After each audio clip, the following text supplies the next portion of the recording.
Yo, what's going on guys, and welcome back to the 5th installment of the Program Explained series. In this video, we're going to be covering the second leg day of the series, so as to not waste any more of your time, let's jump right into the video, starting with the first exercise, which is of course a barbell deadlift. Now, the reason why we're starting with the deadlift first is because 1, the deadlift is a compound movement and is therefore more fatiguing than isolation movements and should be performed at the start of your workout to ensure you can use max effort and focus on the movement properly. Second, this program has both powerlifting and bodybuilding goals. Therefore, regardless of whether or not they're quote suboptimal movements, we must include the squat, bench, and deadlift since strength adaptations are very specific. And lastly, we already started our last leg day with back squats, so this leg day will of course have more of a deadlift focus. Now with this movement, we're going to have a 1 rep top set to of course get you used to a near maximal attempt throughout the program and really get you in gear to break through your previous PR. After that, we follow up the top set with 3 back off sets of 4 to 6 reps, since we of course want to perform sets that are very conducive to progressive overload in a rep range that better builds strength adaptations. Now, I'd like to quickly mention that the RIR, or reps in reserve, will be pretty high throughout the series, again because these videos are covering what's known as the intro week of my program. However, of course, if you know how to make your own program, you would know to increase the intensity throughout the weeks before dropping the intensity back down for a taper week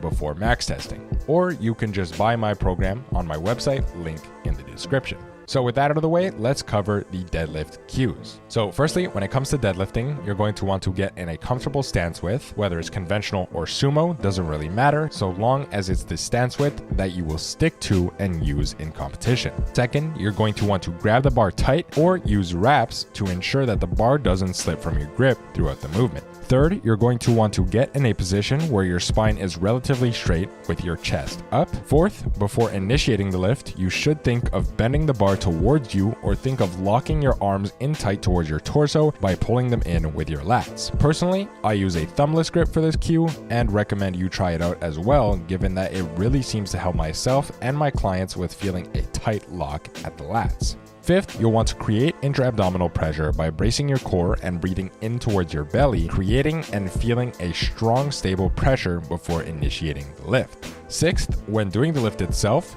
think of explosively pushing the floor away from you rather than actually picking something up, as this helps with putting less focus on lifting the bar up with your back, since the movement should be a compound lift, not a back exercise. Seventh, make sure to breathe out when you're reaching the top of the movement, as you of course don't want the pressure to cause you to lose consciousness mid-lift, as well as you should make sure to pause at the top of the movement to mimic competition standards. And lastly, when descending, think of splitting the descent into 2 phases, one where you're pushing your glutes back until they feel a slight stretch and ensure the bar clears your knees, allowing you to start the second phase of actually bending your knees and descending into the starting position, making sure the bar touches the ground and comes to a complete stop before initiating the next rep, as to not use any momentum. So moving on to our second exercise, I programmed the barbell back squat. However, if 2 highly fatiguing compounds in succession is something you find to be too much for you, you may of course optionally sub the squat out for something like a pendulum squat, Smith machine squat, or hack squat. However, since I don't have access to any of those, I simply sub it out for a leg press. Regardless, your cues are similar across all variations. The main focuses for all these movements is to first choose a comfortable stance width where you feel you can produce the most power. You'll also want to point your toes ahead or slightly flared out depending on what you're most comfortable with. Then you'll want to brace your core before the lift, again by breathing into your gut and creating intra-abdominal pressure. Then you'll want to initiate the lift and go as deep as possible without leaving your active range of motion and rounding your back forward. Or in the squats case, you'll want to go to competition depth, which is for your hip crease to reach below your knee. Lastly, you'll want to maintain a relatively neutral spine and push out of the hole, limiting any knee valgus by ensuring your knees line up with the direction your toes are pointing. For the squat, you'll do 3 sets of 6 to 9 reps, or if you sub the squat out for something else, you can choose to do 6 to 9 or 8 to 12 reps, so long as you stick with whichever rep scheme you originally chose throughout the entire program. Which leads us on to our third exercise, a glute hyperextension. Now for this movement, we're going to want to focus on your glutes. So instead of doing the movement in the conventional way I often see others doing them, you're going to want to set up the movement by pointing your toes outward at least 45 degrees in order to put the glutes in a better position for a strong contraction, as well as to hopefully limit the hamstrings involvement in the movement.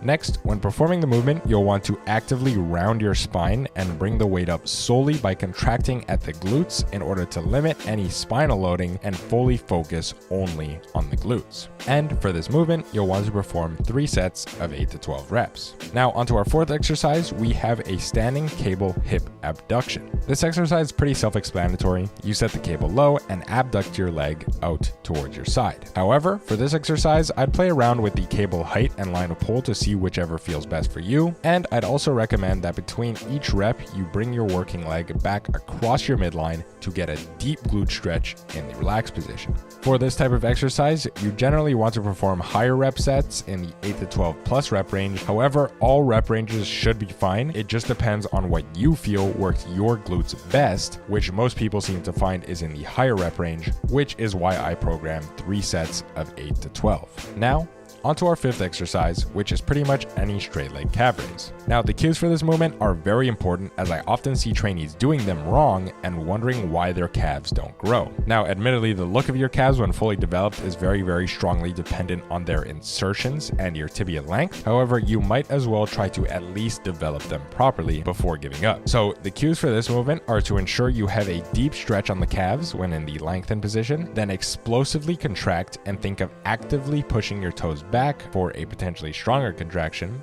then hold the contraction for 1 to 2 seconds, really feeling it in your calves before doing a very slow and controlled 2 to 3 second eccentric phase. Again, ending with a 2 to 3 second deep stretch on the calves in the relaxed position before initiating the next rep. Now, I'd like to also mention that holding in the stretch position for 30 seconds between each set might potentially yield more hypertrophy, so you may of course optionally do so. So for our sixth exercise, we have a seated leg curl in order to hit the distal hamstrings, since we already hit the proximal hamstrings with deadlift. For this exercise, you'll want to adjust the machine to a comfortable and strong position with a stretch on your distal hamstring before initiating the rep. You also may optionally lean forward in order to get a proximal hamstring stretch and potentially elicit greater tension for a better hypertrophy signal, possibly leading to greater growth long term. And for this exercise, I programmed 3 sets of 8 to 12 reps, which brings us onto our seventh exercise, a seated cable leg extension. For this exercise, you'll want to set the machine up so you're sitting in a comfortable position where you could get a strong contraction, as well as you'll of course want to ensure you have a stretch on your quads when in the relaxed position. Now, I'd like to mention that for both the leg curl and leg extension, you should use a cable loaded machine rather than a plate loaded machine, as the cable should keep a good tension profile on your target muscle throughout the entire lift, rather than using a plate loaded variation, which is limited by gravity and therefore will likely yield